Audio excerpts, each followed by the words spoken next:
Sean todos bienvenidos, muy buenos días. Es un gusto para mí estar nuevamente con todos ustedes. Y como se anunció durante el final de la reunión de la semana pasada, el cual fue una introducción, hoy estaremos comenzando formalmente un ciclo denominado Los Falsos Evangelios. Ustedes tuvieron acceso, si estuvieron la semana pasada, a un pequeño volante informativo donde se hablaba acerca de la invitación específicamente a este ciclo y algunas de las preguntas que tenían que ver con los temas que vamos a estar abordando durante esta serie de temas. Temas que, cabe decir, están de moda, son vigentes, se predican en muchos lugares, muchísimas personas los toman como parte de la palabra de Dios. Y lo que estaremos haciendo aquí será examinarlos.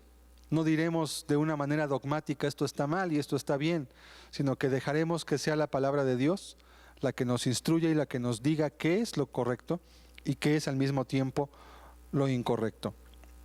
Comenzaremos este ciclo titulado Los Falsos Evangelios con una de las afirmaciones que más daño y confusión ha causado entre quienes se llaman cristianos y quienes quieren serlo.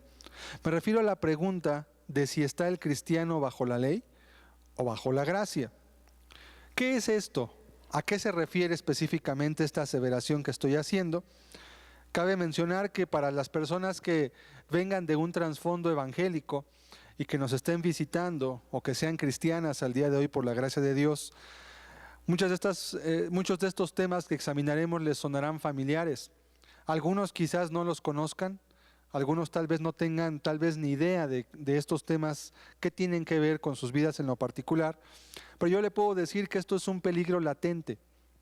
Es un peligro latente porque al ser tan populares estos temas, en el aspecto de que muchas personas quieren escucharlos o más bien los abrazan como una esperanza para no dejar su manera vana de vivir, para no dejar sus pecados, hay el riesgo de que usted que está escuchando la palabra, que quiere buscar a Dios, algún día llegue alguien y le diga, mira, no tienes por qué esforzarte tanto, o no tienes por qué vivir de esta manera, negándote tantas cosas. No estamos bajo la ley, sino bajo la gracia. No te preocupes. O si hiciste tal cosa, o cometiste un pecado, o eres cristiano, o dices que eres cristiano, y vives cometiendo X y Y pecados, no te apures. Mira, aquí dice la Biblia que no estamos bajo la ley, sino que estamos bajo la gracia. Entonces, este primer tema es la afirmación que en muchos lugares de corte evangélico se hace de que los cristianos en la actualidad no debemos vivir bajo la ley. Así lo acotan, así lo pongo entre comillas, no debemos vivir bajo la ley, sino bajo la gracia, dando a entender que no deben observarse leyes como los 10 mandamientos o que los cristianos están dispensados o no están obligados a guardar estas leyes porque son parte de la ley.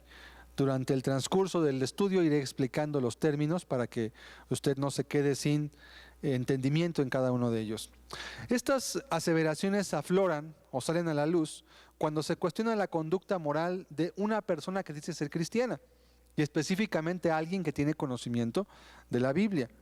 Al responder esta persona que afirma ser cristiana, pero que su testimonio dista mucho de ser lo que la Biblia menciona, entonces argumenta que no está bajo la ley, queriendo decir que su comportamiento externo no es tan importante, puesto que ya aceptó a Cristo como su Salvador, tema que veremos, si Dios nos lo permite, la próxima semana, y las leyes, por tanto, que están en la Biblia, no son ya aplicables a su vida.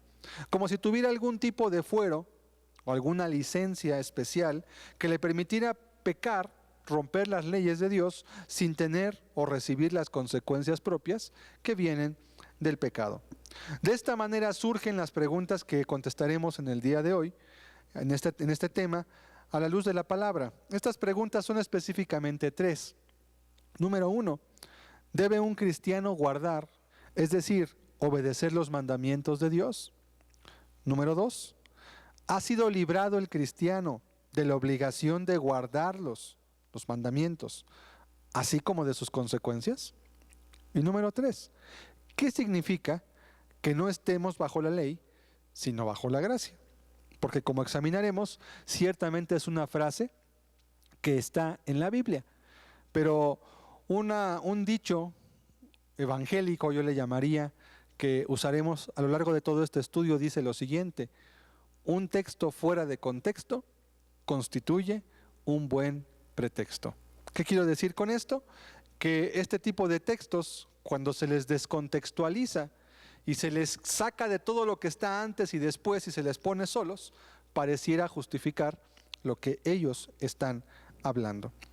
Pidámosle a Dios que nos ayude para que entendamos la importancia y sobre todo podamos refutar la falacia de este tema. Señor, te damos gracias en esta mañana porque tú nos enseñas y tu palabra nos muestra, Dios mío, lo que es correcto y lo que no es correcto. Tu palabra ha sido la guía, ha sido la antorcha que nos alumbra en lugar oscuro siempre, y en esta ocasión no será distinto. Por favor, ayúdanos a comprender en qué están basadas, Señor, estos falsos evangelios que tanto daño han hecho y que han justificado a tantas personas en su pecado. Por favor, ayúdanos a entender, permítenos tener el discernimiento, la sencillez al mismo tiempo en la enseñanza, para que pueda tu palabra aclararnos todos estos puntos, Señor. Por favor, ayúdame también, te ruego, a poder exponer con claridad las palabras de tu santo evangelio a través de las Escrituras, en el nombre de Jesús. Amén. ¿Cuáles son las bases que utilizan las personas que propugnan o que están a favor de este falso evangelio? Porque es un falso evangelio. ¿Y a qué me refiero con ello? Me refiero a que es una forma de vida que se justifica en muchas personas. Me refiero a que hay iglesias completas en las cuales cuando alguien decide vivir de una forma, se utilizan textos como el que estaremos viendo hoy y muchos otros más, dependiendo a veces del humor de la persona o a veces simplemente dependiendo de qué doctrinas se prediquen dentro de esa iglesia, y las personas se justifican.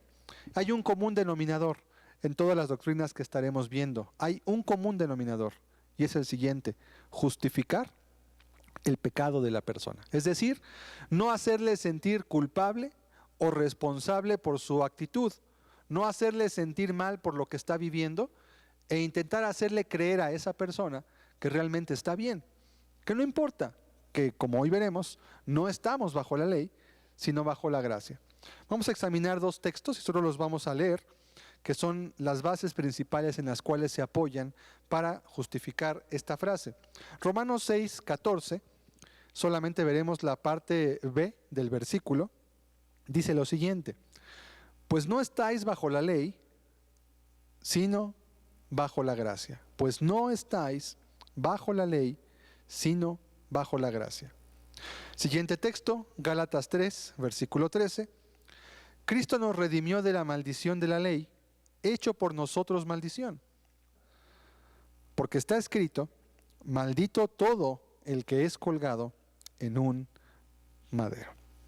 Estos son los textos que las personas que dicen que no estamos bajo la ley sino bajo la gracia, esencialmente toman como base, queriendo dar una base bíblica, para justificar lo que están ellos queriendo pues tomar como una base o como un escudo para que no sean juzgados o no sean llamados a cuentas. Sin embargo, yo quisiera ver lo que la Biblia dice con respecto a la ley. Quisiera ver lo que la Biblia dice y quisiera que me acompañara a leer el Salmo 19, versículos 7 y 8. Salmo 19, versículos 7 y 8, dice de la siguiente manera: la ley de Jehová es perfecta, que convierte el alma. El testimonio de Jehová es fiel, que hace sabio al sencillo. Los mandamientos de Jehová son rectos, que alegran el corazón. El precepto de Jehová es puro, que alumbra los ojos. La Biblia misma da testimonio de que la ley de Dios es perfecta, que es buena, y también da testimonio de los beneficios o las consecuencias buenas que trae a una persona. Esto nos introduce al Salmo 119, que es el salmo más largo de toda la Escritura, y además está a la mitad de la Biblia, como si fuera la columna vertebral, la que le da fuerza, la que sostiene el resto de los preceptos de la misma palabra. En resumen, este texto dice que la ley es perfecta, es decir, que no es susceptible de ser mejorada o corregida. Es fiel. Fiel quiere decir que cumple sus promesas, pero también cumple sus consecuencias. Si dice algo bueno, va a venir. Pero también si promete una consecuencia por un acto, también va a venir la consecuencia. Dice en tercer lugar que es recta, es decir, que es justa y busca lo mejor y lo más correcto en toda circunstancia. Y por último, es pura. Esto significa que es algo limpio, que es natural, que concuerda con la conciencia y no tiene mancha alguna. No tiene algo que se le pueda decir esto está mal o es incorrecto. A pesar de este pasaje y otros más de los cuales la Biblia exalta la propia ley, sin embargo, a muchas personas les parece una carga pesada y un yugo insoportable. Y hay muchas personas, lamentablemente de corte evangélico, que por desconocimiento de la palabra de Dios, piensan de esta manera de la ley de Dios. Vamos a ver y examinar el papel de Cristo ante la ley. ¿Qué dijo Cristo con respecto a la ley? Porque si dicen que no estamos bajo la ley, sino bajo la gracia, bien, yo quiero saber qué decía el Señor Jesús con respecto a la ley. ¿Cómo hablaba de ella? Porque si Él nos libró de la ley, como veremos más adelante, y como dicen ellos, entonces de seguro en las palabras del Señor, alguna cosa tuvo que habernos comentado para que nos diera un vislumbre de lo que Él creía o pensaba respecto a la ley. Vamos a leer Mateo 5, versículos 17 y 18. No penséis que he venido para abrogar la ley o los profetas. No he venido para abrogar, sino para cumplir. Porque de cierto os digo que hasta que pasen el cielo y la tierra, ni una jota ni una tilde pasará de la ley hasta que todo se haya cumplido. Vaya, parece que el Señor nos guía en sentido contrario a lo que estas personas piensan. Dice este texto que el Señor Jesucristo no vino a abrogar. La palabra abrogar significa anular o abolir, es decir, a dar algo por simplemente porque ya está en desuso, como que ya no sirve, como caducado, y decir esto está desechado porque ya caducó. Dice el Señor, no pienses que yo vine a abrogar la ley, yo vine para cumplirla. Vaya, qué interesante. Hay personas que pensaban que el Mesías abrogaría la ley, es decir, que les quitaría de ciertos yugos que ellos creían que eran yugos para sí mismos, pero lo que hizo el Señor más bien fue venir a cumplir y con ello dar testimonio en su propia vida de que es lo correcto. Y el verso 18 además dice que de cierto os digo que hasta que pasen el cielo y la tierra, ni una jota ni una tilde pasará de la ley hasta que todo se haya cumplido. No solamente el Señor vino a cumplir, sino que además agrega.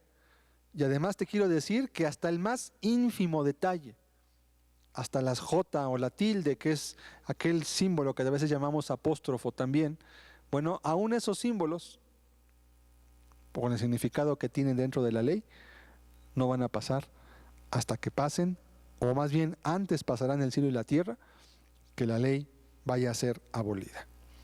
Y es que las leyes, mis amados amigos y hermanos, las leyes son una bendición de parte de Dios. Y aunque usted sea una persona que quizás crea que las leyes son una maldición para nosotros, yo le puedo demostrar con algunos razonamientos muy sencillos que las leyes son una bendición. Y es más, usted se beneficia a diario de las leyes y tal vez ni cuenta se ha dado de ello. Tal vez ni siquiera ha reparado en con cuántas leyes vivimos, apegados, dependiendo de ellas. Y sin embargo, somos beneficiados. ¿Sabía usted, por ejemplo, que el Sol se encuentra a 150 millones de kilómetros de nuestro planeta? Y es una ley, porque hay una ley que se llama de la gravitación universal, que mantiene estos dos cuerpos celestes a esa distancia. Pero esa ley es muy benéfica porque esa ley de la gravitación, que a lo mejor no la conoce y no se preocupe si no la conoce, mantiene estos dos cuerpos a una distancia tal que si la Tierra estuviera más cerca, por ejemplo, se quemaría o simplemente no habría cosechas con que estuviera un poquito más caliente.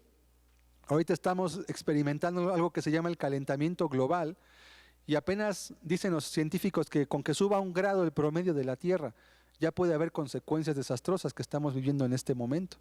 Pero si llega a subir 2 grados o 3 o 4 grados, nada más el promedio 4 grados, la Tierra entraría en un colapso que prácticamente haría que no hubiera alimentos en toda la faz de la Tierra. Vaya, qué interesante ley que hace que el Sol mande la cantidad necesaria de rayos a la Tierra de radiación solar para que ésta mantenga los climas y de esta forma pueda haber vegetación, alimento y todo lo que implica. La Luna se encuentra a 387,000 kilómetros de nuestro planeta. La Luna, que es el satélite natural de la Tierra, si estuviera un poco más cercana de esa cantidad de kilómetros, a los cuales se mantiene y solamente varía ligeramente, los mares podrían salir de su cauce. Las mareas en los océanos están reguladas por la atracción de la Luna. Bueno, si la Luna estuviera más cerca, los mares podrían salir de sus cauces y eso traería la muerte de millones de personas en nuestro planeta. Sin embargo, qué buena es la ley que dice o que estipula que alguien la puso allí, porque si usted cree que se creó por la casualidad, pues créame que requiere más fe el creer que eso se formó por la casualidad, a que una inteligencia la puso en ese lugar. Los planetas tienen leyes para girar y eso permite que tengamos climas distintos. Las leyes morales también, así como las leyes físicas, son útiles y son buenas y todos estamos de acuerdo en que continúen. También hay leyes morales a las cuales se refiere específicamente Jesucristo en este texto. Y estas leyes son inmutables. Por violarlas, romperlas o ignorarlas, el mundo está de cabeza. Las guerras, los desórdenes climáticos, los pocos ricos en exceso, la pobreza extrema en la grande mayoría, las injusticias en todos lados, el caos que gobierna en nuestro país hoy en día, a pesar de que lo que nuestro gobierno nos dice, muchas veces por radio y televisión, son una muestra de que las leyes morales que Dios dejó tienen una finalidad y cuando el hombre se revela ante ellas, tiene que sufrir las consecuencias debidas a su propia necedad. No puede ser de otra forma. En la vida de usted también, no puede usted evitar la consecuencia de esas leyes.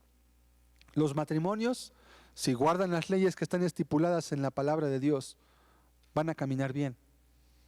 Pero si quieren caminar bajo sus propios lineamientos, ignorando las leyes de Dios, créame que van a sufrir las consecuencias. Lo he visto durante muchos años. Igual con los hijos, igual con la familia. Aún la mente misma de la persona sufre las consecuencias de no guardar la ley de Dios. Porque hay gente desquiciada, porque hay gente que está perturbada mentalmente, a veces es por pecados diversos, por el abuso de sustancias, por estar consumiendo cosas que perturban su mente, que perturban su psique, su alma, todo lo que está dentro de ellos. Desde esta perspectiva, ¿será posible que Dios abrogue algo tan bueno y benéfico para la humanidad? ¿Será posible que Dios nos diga, pero tú como ya te convertiste en cristiano, tú ya no ocupas estas leyes? Tú ya estás por encima de ellas, tú ya puedes vivir como tú quieras. Y no importa porque tú estás bajo la gracia. Si usamos solamente el sentido común, y vea usted que hasta este momento no estamos utilizando siquiera la Biblia, solamente el sentido común, ya podemos intuir algo e inferir un resultado muy sencillo. No creo que Dios haga semejante cosa.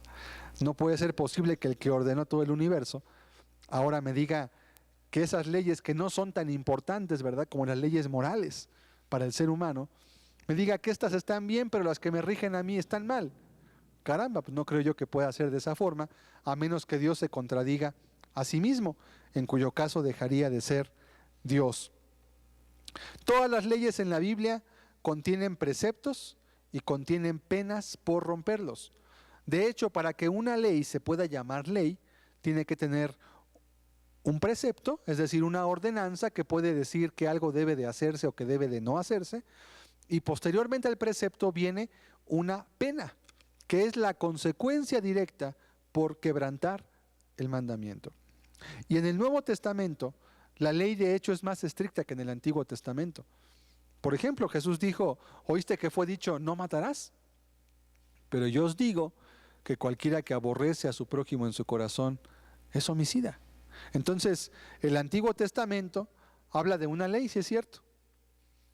Y el Nuevo Testamento la retoma en la persona de Jesucristo, pero en este caso ya no solo se va al hecho, ya se va a la intención y a los pensamientos de la persona. Es decir, es mucho más estricta y esta fue la ley que Jesús vino a cumplimentar. Fue la ley que Jesús vino a hacer valedera en su vida. Vamos a ver Apocalipsis 21, versículo 8. Apocalipsis 21, versículo 8, dice la Escritura: pero los cobardes e incrédulos, los abominables y homicidas, los fornicarios y hechiceros, los idólatras y todos los mentirosos tendrán su parte en el lago que arde con fuego y azufre, que es la muerte segunda. ¿Qué tenemos aquí? Varios preceptos que están condenando ciertas decisiones morales que las personas toman y después terminan dando la consecuencia. Tendrán su parte en el lago que arde con fuego y azufre. Esa va a ser su recompensa, su paga. Todas las demandas y reprensiones que los profetas hacían al pueblo en el Antiguo Testamento giraban en torno a guardar las leyes morales, no las leyes ceremoniales. Quiero hacer una precisión importante. Cuando la Biblia habla de que no estamos bajo la ley, y eso lo veremos más adelante, pero quiero adelantarlo porque va a ser importante que usted lo vaya entendiendo. La Biblia contempla dos tipos de leyes. Existen las leyes ceremoniales y existen las leyes morales. Las leyes ceremoniales son aquellas propias que el pueblo judío debía guardar y que estaban orientadas a que cuando viniera el Mesías o se hiciera presente, a través de todas las leyes que ellos guardaban todos los días de su vida, cuando el Mesías llegara, ellos pudieran entender qué era el Mesías. Porque cada elemento ceremonial que ellos hacían apuntaba a Cristo. Eran una sombra de lo que había por venir. Esa ley ceremonial, cuando viene Cristo, que cumple todo aquello que las leyes ceremoniales querían inculcarles, se abroga. ¿Por qué se abroga?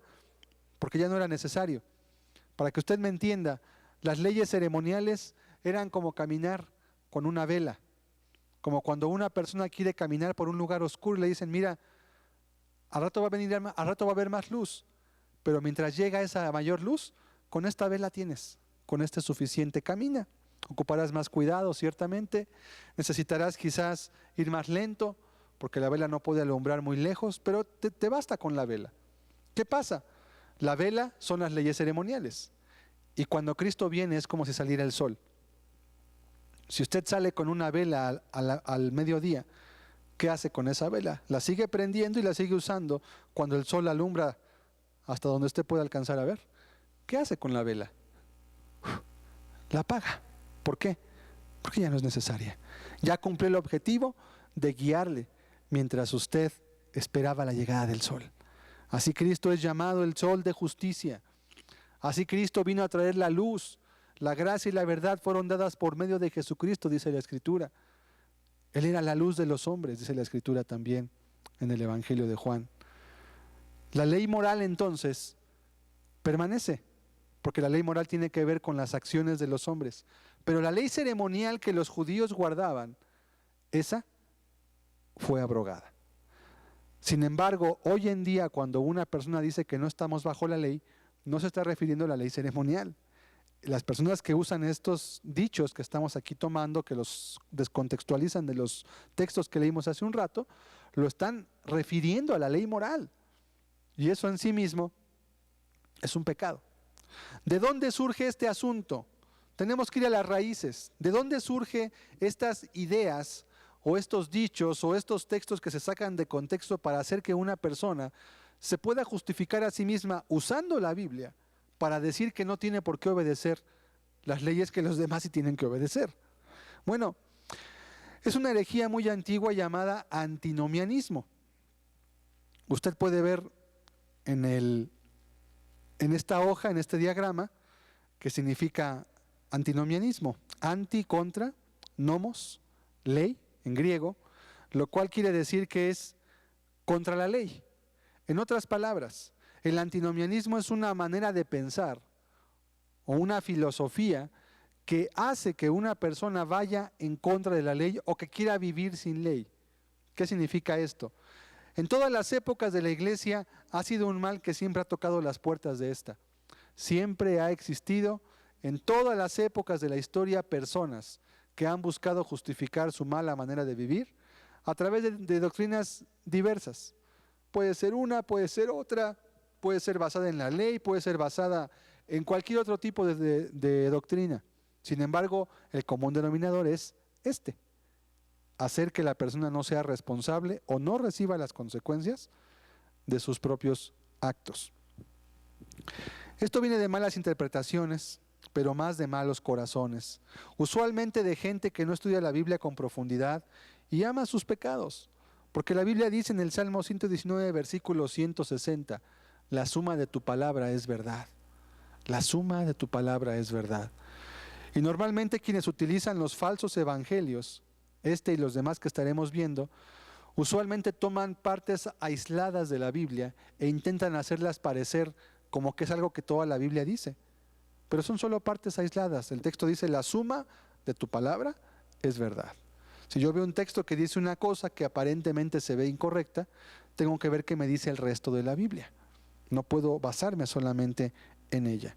Si la palabra refuerza los preceptos y está en armonía con la totalidad de la Escritura, y no hay contradicciones como algunos quieren imaginarse, entonces podemos decir que esa palabra es de Dios. Sin embargo, en los falsos evangelios lo que tenemos siempre son errores, malas interpretaciones y al mismo tiempo también algo de la propia cosecha de las personas, que a veces viendo cómo viven o qué quieren justificar, se puede usted dar cuenta por qué utilizan esos textos para su propia vida. Vamos a examinar los dos textos que comentamos al comienzo de este estudio. Empecemos con el de Gálatas 3, versículo 13. Gálatas 3, versículo 13. Cristo nos redimió de la maldición de la ley, hecho por nosotros maldición, porque está escrito, maldito todo el que es colgado en un madero. Si usted lee este texto rápido, sin analizar, y si lo saca nada más como lo tenemos aquí, el único texto, y no vemos todo lo demás, rápidamente podríamos pensar, oye, sí es cierto, mira, aquí habla de la maldición de la ley. Sin embargo, una lectura detenida no está diciendo que la ley sea maldita, habla de la maldición de la ley. Si usted ha leído, por ejemplo, Deuteronomio capítulo 28 y Levítico 26, usted encontrará las maldiciones que vienen por la rebeldía del propio pueblo de Israel, que van dirigidas a ellos, y por la obstinación del pecador. Pero entonces la ley no es lo que es maldito, no. Lo que pasa es que la ley tiene una maldición y específicamente se le llama de esta forma porque en aquel tiempo, cuando Josué estaba ya en toda la época en la que se introdujo al pueblo a la tierra prometida, él hizo llevar al pueblo delante de un monte. Estaban en dos montes el pueblo y ellos tenían que decir, maldito todo aquel que, y venían muchos preceptos. Maldito aquel, por ejemplo, que se juntare con bestia, dice una parte del texto.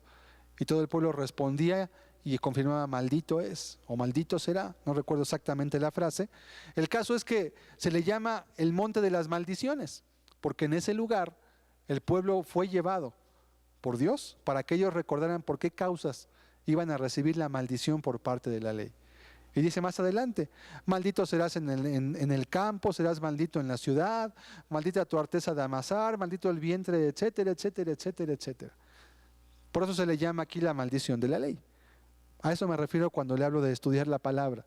Si usted ha leído Deuteronomio y Levítico, dice, ok, sí, lo que Josué llevó al pueblo a que juramentaran o a que dijeran si ellos se apartaban de la ley de Dios, la cual habían prometido que iban a obedecer. Sería como decirle a un delincuente que está tras las rejas, caramba, ahora estás aquí por la maldición del Código Penal. Bueno, el Código Penal no es maldito, es una maldición, ¿no? Pero al romper los preceptos que en él se encuentran escritos, viene una maldición o una consecuencia a la persona que está violando dichos preceptos. Esto está en perfecta concordancia con la escritura que dice en Romanos 7:12 lo siguiente. Leamos por favor Romanos capítulo 7, versículo 12. De manera que la ley a la verdad es santa y el mandamiento santo, justo y bueno. Veamos los adjetivos que utiliza la palabra santa, justa y buena. Y para ello no tenemos más que usar un pequeño ejemplo y echar a volar nuestra imaginación. Imagínese usted un municipio de nuestro amado México, el que usted guste, quizás en el que usted vive, en donde se guardaran los 10 mandamientos.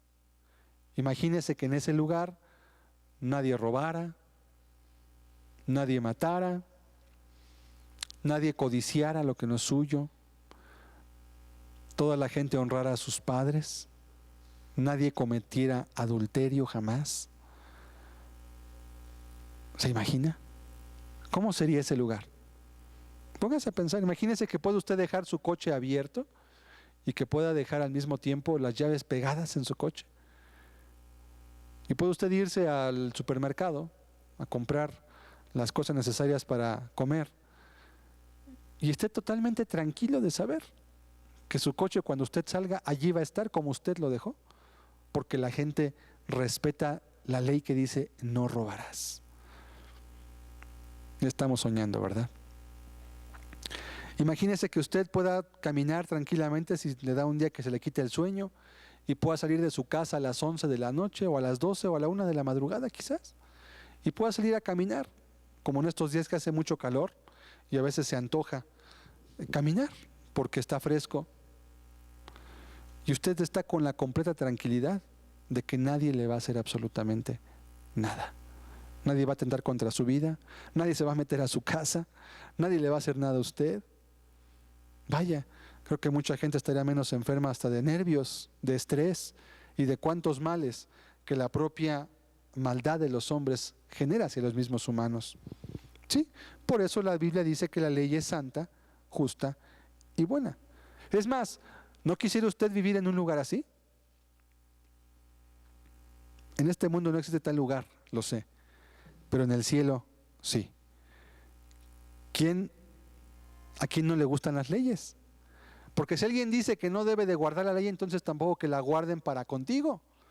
Entonces estás de acuerdo en que te roben, estás de acuerdo en que adulteren con tu esposa o con tu esposo, estás de acuerdo en que codicien lo tuyo, en que te tengan envidia, en que hablen mentiras contra ti porque tú no estás de acuerdo o piensas que no está mal. Imagina usted a un Dios que porque algunos han hecho una oración o pertenecen a un grupo X, pueden romper sus leyes y Dios no les va a traer ninguna consecuencia. Pero si pecan otros que no pertenecen a ese grupo, ahora sí les va a pagar por sus malas obras. Bueno, esto haría de Dios un Dios arbitrario. Pero gracias a Dios que Él no es así. Más bien el hombre quiere imaginarse que Dios es como Él. Más bien el hombre quiere imaginarse que Dios también va a hacer acepción como Él. Y que serían como algunos que aplican las leyes de aquí para afuera, pero de allá para acá no me las apliquen. Dice en el Salmo 50, verso 21, pensabas que de cierto sería yo como tú. Y eso le dice Dios al hombre cuando en su propia vanidad y en su pecado se infatúa y cree que Dios va a actuar como él. Pensabas que sería yo como tú, le dice, pero no. Yo te echaré en cara tus maldades y te haré ver lo mal que estás. Y te castigaré con justos juicios. Es decir, Dios no va a hacer acepción de personas, no se va a quedar callado, las leyes se aplican por igual. Y es más, le digo una cosa todavía mayor y más grave para muchos que creen en este falso evangelio. De hecho, la ley con la cual se juzga a los cristianos, a los que se llaman cristianos y a los que son cristianos, será más estricta que con la que se juzgue a aquellos que no son cristianos. Porque al que más se le da, más se le va a demandar. Vamos a examinar el segundo texto, Romanos 6:14, solamente la parte B, porque esa es la parte del texto que utilizan. Pues no estáis bajo la ley, sino bajo la gracia. Dicen, ¿ya ves? Aquí dice claramente que no estamos bajo la ley, sino bajo la gracia. ¿De qué te preocupas? Aquí dice, mira la Biblia, aquí dice, y te lo enseñan y te lo abren, te lo muestran. Obviamente que para la persona que a lo mejor no conoce la Escritura, o tal vez le dice una persona que es un pastor o que tiene mayor conocimiento, pues de inicio sí le impacta, dice, oye, sí es cierto, ahí dice. No, pues sí dice. Pero también recuerde que en la Biblia habla Dios, hablan los hombres, en la Biblia también habla Satanás, y también está escrito en la Biblia, y no porque esté escrita una cosa, ya por eso Dios la dijo. En la Biblia hablan muchas personas, y eso es parte de una simple exégesis bíblica muy sencilla, muy simple, que cualquiera puede hacer, no ocupa conocimientos de mayor envergadura ni de mayor tiempo. ¿Qué dice el Romanos 6:14 si leemos el texto completo? Porque el pecado no se enseñoreará de vosotros, pues no estáis bajo la ley, sino bajo la gracia. Vaya, esto cambia mucho el significado del texto solamente por completar la lectura completa del versículo. El texto dice, el pecado no se va a enseñorear, no va a ser un amo, no va a ser tu señor, porque precisamente no estás ya bajo la ley, sino bajo la gracia. A ver, entonces el texto dice lo contrario de lo que me quieren justificar. El texto dice lo contrario de aquello que pretendían hacerme creer que quería decir. Porque a mí me decían que como estaban ellos bajo la gracia, no tenían que obedecer o estaban disculpados si ellos no guardaban las leyes. Y al contrario, lo que el apóstol le está diciendo a la iglesia de Roma es que precisamente por cuanto ya no estaban bajo la ley anterior, las leyes ceremoniales, todo lo que implicaba, sino que ahora vivían bajo la gracia de Dios, por eso el pecado ahora ya no iba a ser un amo sobre ellos. Ahora tenían la facultad, tenían la gracia, la ayuda del Espíritu Santo para poder vivir una vida recta delante de Dios. Y el verso 15 confirma todavía lo que el verso 14 dice. Vamos a leer Romanos 6, versículo 15, por favor. ¿Qué pues? ¿Pecaremos porque no estamos bajo la ley, sino bajo la gracia? En ninguna manera. Como diciendo, no es posible. No podemos encontrar una sola forma en la que podamos justificar el pecado de nadie, precisamente porque estamos bajo la gracia. Precisamente porque ya hubo un sacrificio perfecto en la cruz, que hizo que el ser humano pudiera ser librado de sus vicios, de sus pasiones. Y si está de acuerdo en entregar su vida a Dios y dejar que Él guíe su vida, tiene ahora la capacidad de ser ayudado por su Padre cuando lo requiera. Por eso dice, de ninguna manera, que en el griego es la negación más fuerte en el idioma griego. Sería como decir nunca jamás. O sea, algo que no puede darse, ni ahora ni en el futuro. La verdad es muy sencillo, ¿verdad? Entenderlo cuando examinamos el texto completo. No hay mucho que discutir, no hay mucho que argumentar.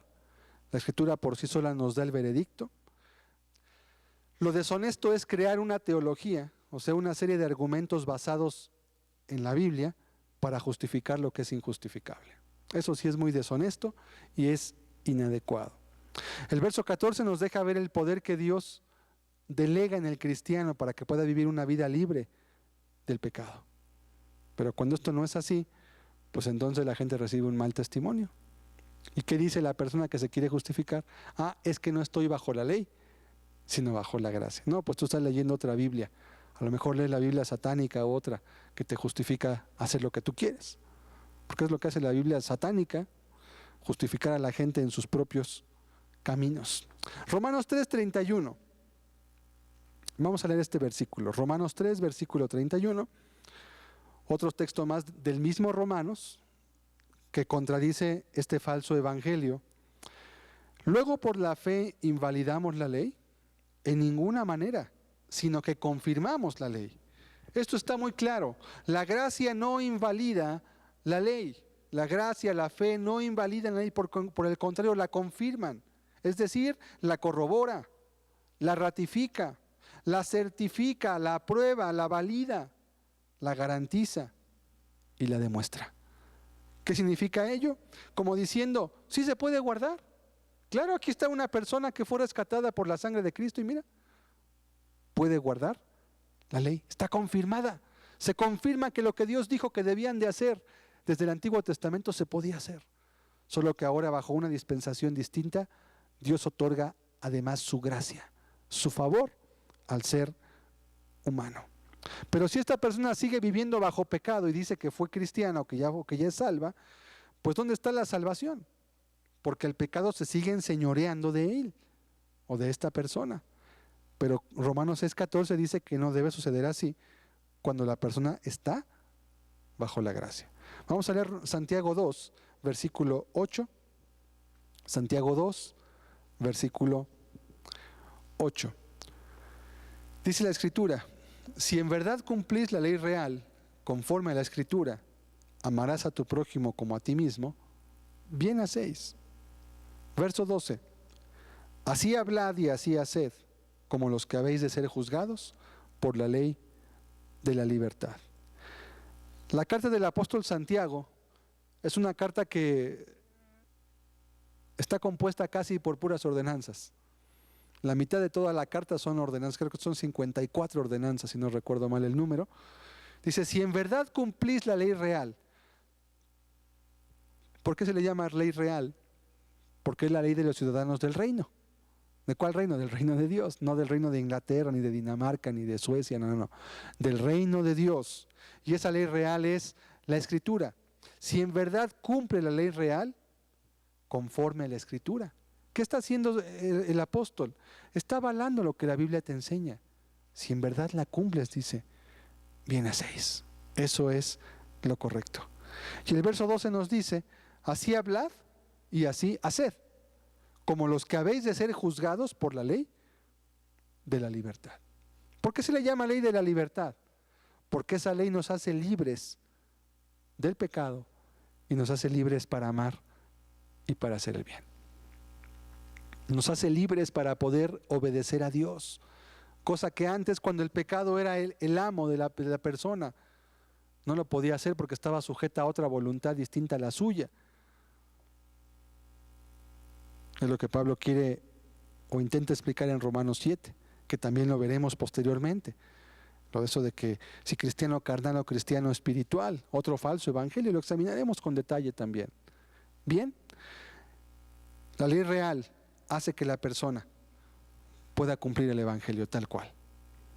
No lo justifica en su pecado, lo justifica del pecado. Hace que sea libre. Otro texto más, vamos a leer un texto más con el que se pretende sustentar este falso evangelio. Primera de Corintios 9, versículos del 20 al 22. Primera carta del apóstol Pablo a los Corintios, capítulo 9, versículos 20 al 22. Ponga atención. Me he hecho a los judíos como judío, para ganar a los judíos, a los que están sujetos a la ley, aunque yo no esté sujeto a la ley, como sujeto a la ley, para ganar a los que están sujetos a la ley. A los que están sin ley, como si yo estuviera sin ley, no estando yo sin ley de Dios, sino bajo la ley de Cristo, para ganar a los que están sin ley. Me he hecho débil a los débiles, para ganar a los débiles. A todos me he hecho de todo, para que de todos modos salve a algunos. En este texto, principalmente en el verso 20, cuando el apóstol dice, si volvemos a poner el verso 20, dice la segunda parte, a los que están sujetos a la ley, aunque yo no esté sujeto a la ley, como sujeto a la ley. Y de ahí lo toman, otra vez que vemos, la misma maña, sacar un texto de su contexto, extraerlo y decir, mira, aquí dice, falso, acaba de leerlo. Y además, aunque solo tuvieras ese texto y no hubiera los otros dos, aún así está mal la supuesta aseveración que se hacen. Este pasaje lo único que nos muestra es la sensibilidad, el ingenio y la compasión del apóstol para ganar almas, así como el maestro, rompiendo las diferencias, rompiendo las barreras que los hombres han puesto y que a veces podían ser insalvables por la cultura para poder llegar con el mensaje del evangelio hasta ellos. ¿Qué decía por tanto el apóstol que hacía en este versículo? Me he hecho a los judíos como judío. No que él no fuera judío. Aquí no está hablando de la condición de su etnia. Está hablando de la condición de la cultura y sobre todo del ámbito espiritual en el que ellos vivían. Los judíos, simplemente para cuando Pablo les estaba predicando, eran aquellas personas que vivían queriendo hacer valedera la ley todavía, la ley ceremonial. Y de hecho hubo un gran conflicto en la primera iglesia por causa de la circuncisión. Y había algunos judíos cristianos que le enseñaban a los cristianos que eran gentiles que para poder ser cristianos tenían que circuncidarse, porque era un ritual muy fuerte que tenían los judíos. De hecho fue el simbolismo o fue el pacto que hizo Dios con Abraham. Y es comprensible, no era fácil para ellos decir esto ya no vale o no es importante. Y hubo una controversia en la iglesia y tuvo que hacerse un concilio.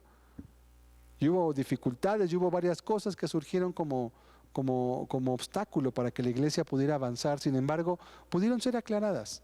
Había gente que tenía amor, que tenía conocimiento de la Biblia y sobre todo, la iglesia era guiada por el Espíritu. Las conclusiones ayudaron a que la iglesia se preservara en su unidad y que además pudiera crecer todavía. En el verso 20, Pablo no estaba sujeto a la ley. Claro, no estaba sujeto a la ley ceremonial que los judíos sí querían seguir guardando. Es lo que dice el texto. Sin embargo, cuando fue necesario, en una ocasión, por ejemplo, el mismo Pablo circuncidó a Timoteo, que era su discípulo. Y Timoteo era un hombre que era gentil. Sin embargo, lo circuncidó. Y en otra ocasión, él mismo pagó un cierto voto y se rapó la cabeza. Y les pagó a otros hombres también para que se raparan sus cabezas, a fin de que los judíos vieran que él andaba ordenadamente. ¿Por qué? Porque eran cosas que no tenían un carácter moral en sí mismo, pero para los judíos era una cuestión de vida o muerte muchas veces. Y estaban acusando a Pablo y Pablo se hizo a los judíos como judío en este aspecto. Verso 21. A los que están sin ley, como si yo estuviera sin ley. Aquí sí habla de los gentiles y habla de la ley moral. ¿Y por qué digo yo que habla de la ley moral? Porque dice los que están sin ley y los judíos no estaban sin ley. Los judíos tenían la ley, pero la ley que más enfatizaban los judíos era la ley ceremonial. Y desafortunadamente la ley moral no la enfatizaban. Le daban más importancia a cosas triviales. Por eso Jesús los acusó. Hay de vosotros, escribas y fariseos hipócritas, que diezmáis la menta, la ruda y el eneldo, pero que despojan a las viudas, decía después. O que hacían prosélitos y los hacían 2 veces más hijos del infierno, es decir, recorrían mar y tierra. ¿Por qué? Porque descuidaron la justicia, la misericordia y la fe. Le daban más importancia a lo externo que a lo interno. Verso 21, vuelvo nuevamente.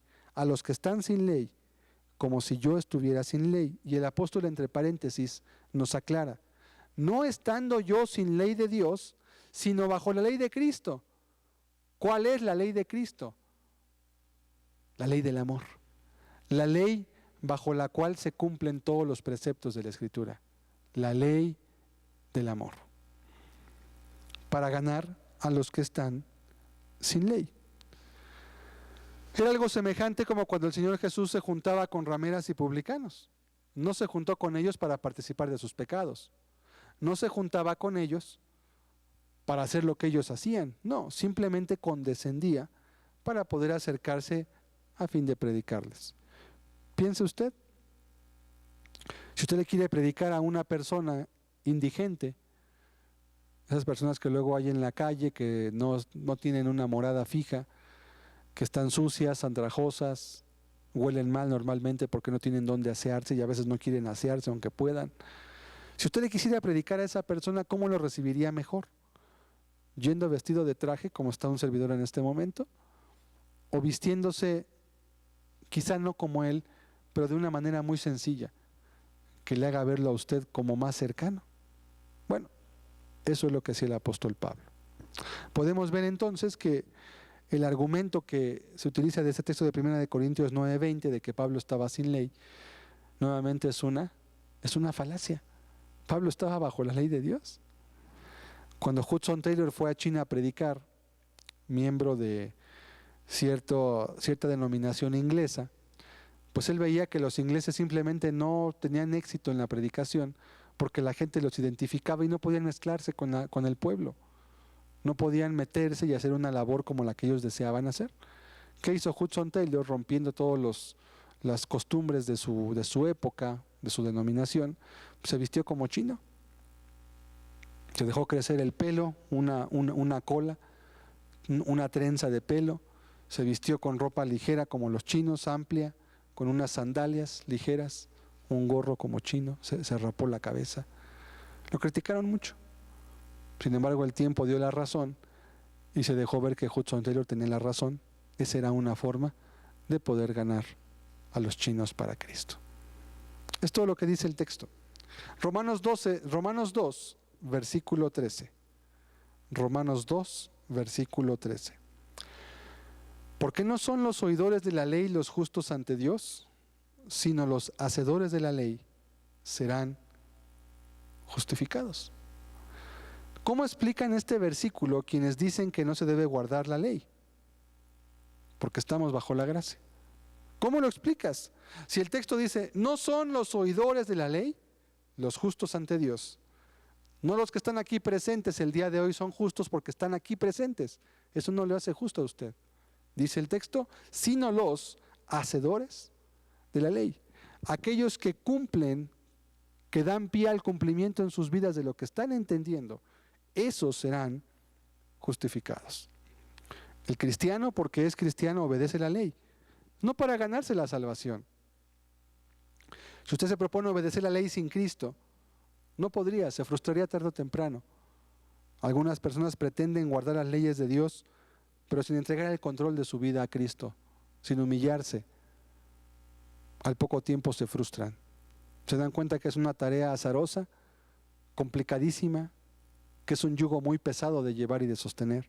La gente inconversa no necesita oír gente que diga ser cristiana, sino ver gente que vive como cristiano, aunque no diga ser cristiano. Acciones hablan más que 1000 palabras. Necesitan ver el cristianismo. Algunos van más allá todavía en su simulación y dicen, bueno, es que tú no conoces mi corazón, pero Dios sí conoce mi corazón. Y por esa causa es que, como tú no conoces mi corazón, pues yo sí amo a Dios, nada más que tú no conoces mi corazón. Bueno, yo le diría a esa persona, pero conozco tus obras. A lo mejor no conozco tu corazón. A lo mejor no sé quizás qué piensas tú para con Dios, pero sí puedo ver lo que haces.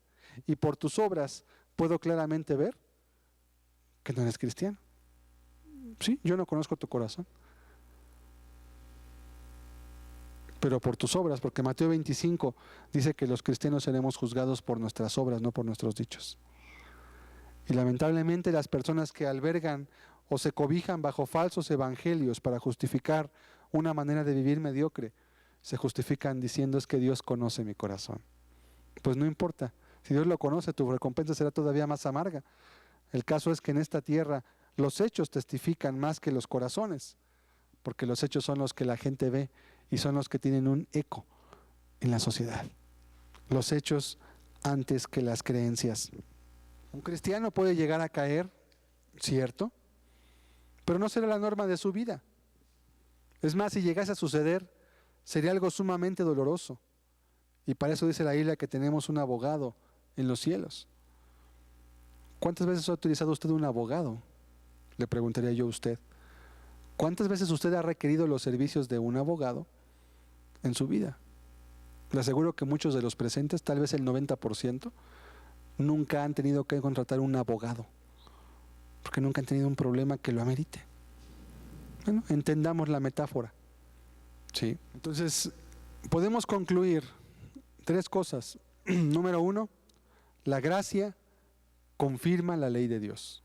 Es decir, la gracia confirma el que la ley es perfectamente posible de cumplir y que de hecho se cumple en la vida de aquellos que han sido redimidos, así como se cumplió en la vida de aquel que dio su vida en rescate por nosotros.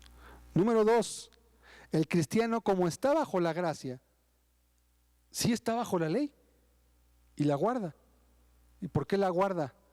Porque está bajo la gracia. Porque el pecado ya no se enseñorea de él, según Romanos 6:14. Y precisamente como está bajo la gracia, no tiene que pecar ahora para que la gracia aumente en su vida, no, en ninguna manera, al contrario. Y número 3, tercera conclusión, la ley es una bendición y muestra del amor de Dios para nosotros. La ley es una bendición y es una muestra palpable del amor de Dios para con nosotros.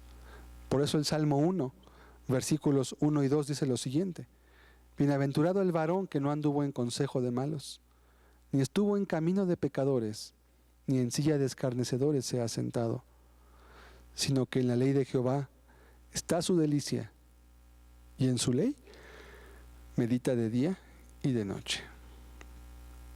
Lamentablemente las personas que dicen que no estamos bajo la ley sino bajo la gracia, pues más bien parece que aborrecen la ley. Y a veces, cuando se les menciona la obligación que tenemos como cristianos de guardar el Evangelio, de guardar la ley de Dios, parece como si les sometieran a un tormento. se molestan, se ponen incómodos, se sienten agredidos. Vaya, qué error tan grave. Salmo 19, termino con el Salmo 19, versículos 7 y 8. La ley de Jehová es perfecta, que convierte el alma. El testimonio de Jehová es fiel, que hace sabio al sencillo. Los mandamientos de Jehová son rectos, que alegran el corazón. El precepto de Jehová es puro, que alumbra los ojos. Debemos dar gracias a Dios por las leyes tan perfectas que nos ha legado en su palabra. Debemos dar gracias a Dios y estar agradecidos de que tenemos una norma de conducta que aún en este mundo que está vuelto de cabeza y está en una locura espantosa por todos lados, tenemos un medio en el cual podemos saber lo que está bien y lo que está mal. Lo que realmente es. Dios ha determinado esas leyes. Él como creador y como director del universo. Él como el hacedor, como el diseñador original que sabe lo que requiere este mundo, lo que requiere el ser humano para poder ser feliz, le dicta las leyes que lo pueden guiar hacia esa norma de conducta. Querido amigo, recuérdelo, la ley de Dios es una bendición y Dios quiere darle esa bendición a usted. Dios quiere guiarlo a que usted pueda guardarla.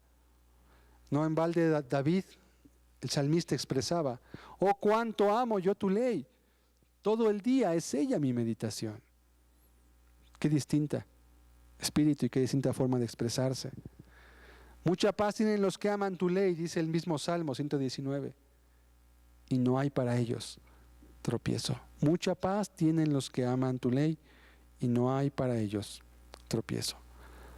La próxima vez que escuche a una persona que le diga que no está bajo la ley, sino bajo la gracia, tenga compasión de esa persona e intente ayudarle a razonar y a entender el grave error en el cual está cayendo, apartando de su vida uno de los medios que Dios ha designado para poder guiarnos a su presencia.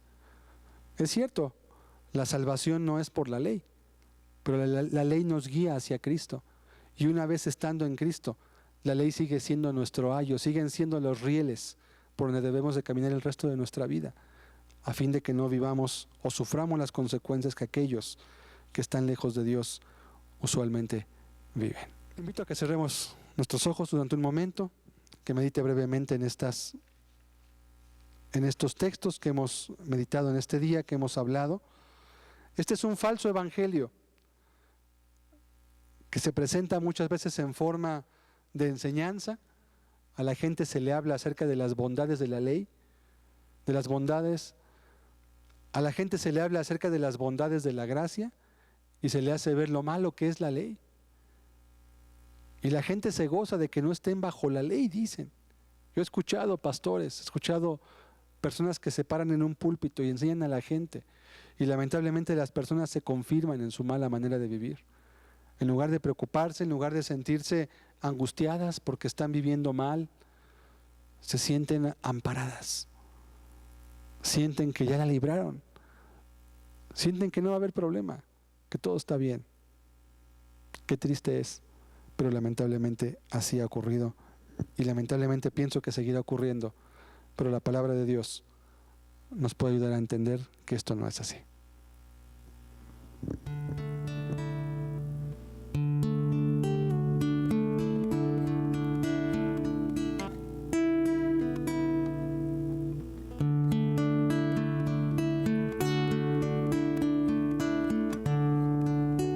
Oh, cuánto amo yo tu ley.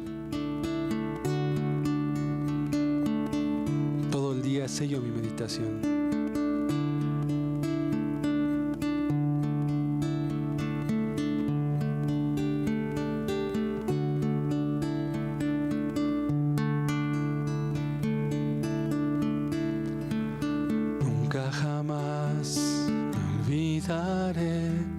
De tus mandamientos, porque con ellos me has traído vida. Lámpara es a mis pies tu palabra,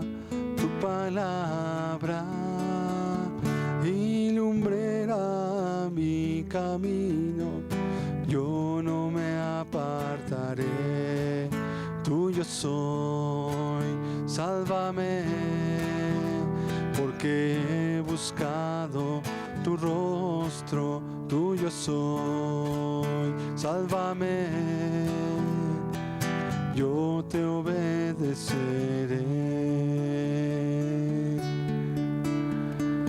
Lámpara es a mis pies tu palabra,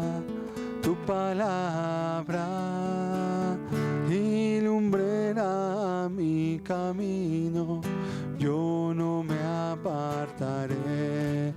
Tuyo soy, sálvame, que he buscado tu rostro. Tuyo soy, sálvame, yo te obedeceré. Tuyo soy, sálvame, porque yo he buscado tu rostro. Tuyo soy, sálvame, yo te obedeceré. Así es, Señor. Nunca jamás nos olvidaremos de esas leyes que nos han ayudado a entender la desviación que había en nuestras vidas. Nunca olvidaremos esos mandamientos, Señor, que son causa de que el hombre pueda vivir confiado, entendiendo que hace lo correcto. Así es, Señor.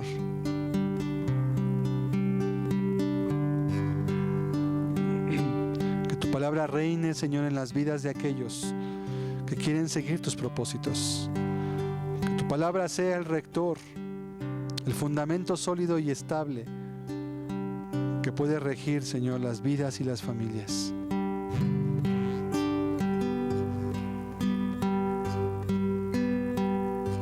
Tú eres Dios, eres mi Rey, eres Señor Jesús, y con mi voz declararé que tú eres Rey, eres Señor, sobre un trono de justicia te has sentado en majestad, con tu palabra de autoridad.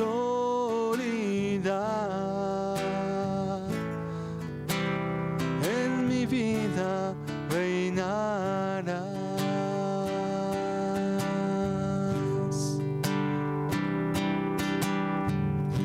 Tú eres Dios,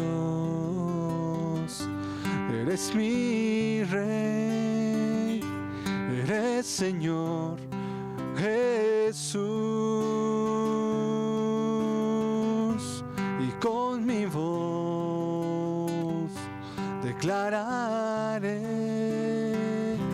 que tú eres Rey, eres Señor, sobre un trono de justicia te has sentado en majestad, con tu palabra de autoridad.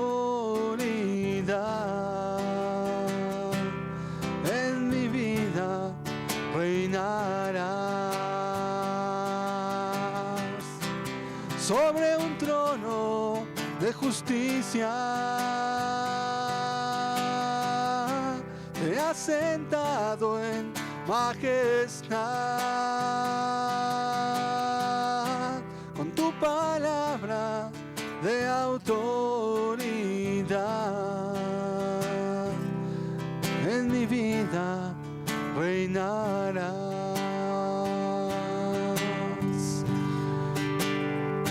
Si gusta, estemos de pie y cantemos juntos este canto al Señor.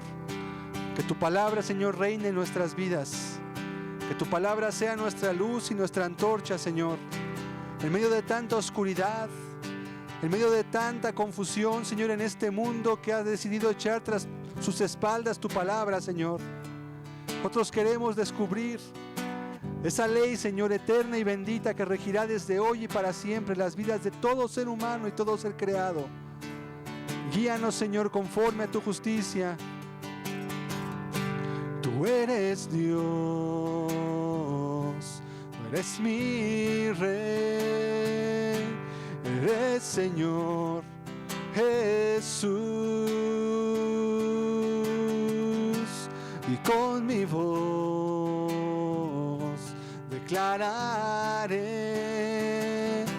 que tú eres Rey, eres Señor, sobre un trono de justicia te has sentado en majestad, con tu palabra de autoridad. En mi vida reinarás sobre un trono de justicia. Te has sentado en majestad, con tu palabra de autoridad. En mi vida reinarás sobre un trono de justicia. Te has sentado en majestad, con tu palabra de autoridad. En mi vida reinarás, en mi vida reinarás, en mi vida reinarás.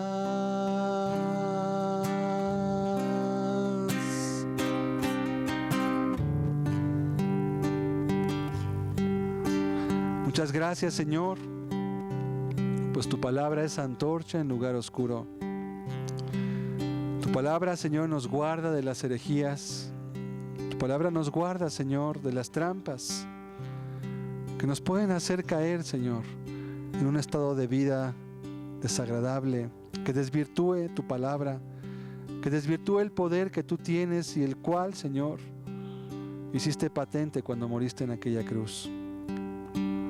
Señor, que tu palabra pueda dar luz, que gran luz pueda resplandecer, Señor, en las mentes y en los corazones de muchos, y puedan ser librados del lazo del cazador en el cual estaban sometidos a él.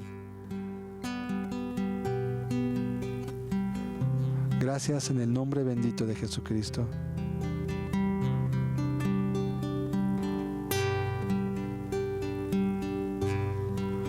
Amén, Señor.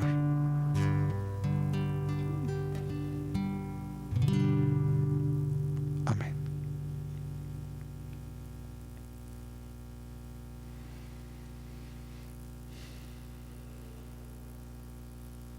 Dios les bendiga a todos.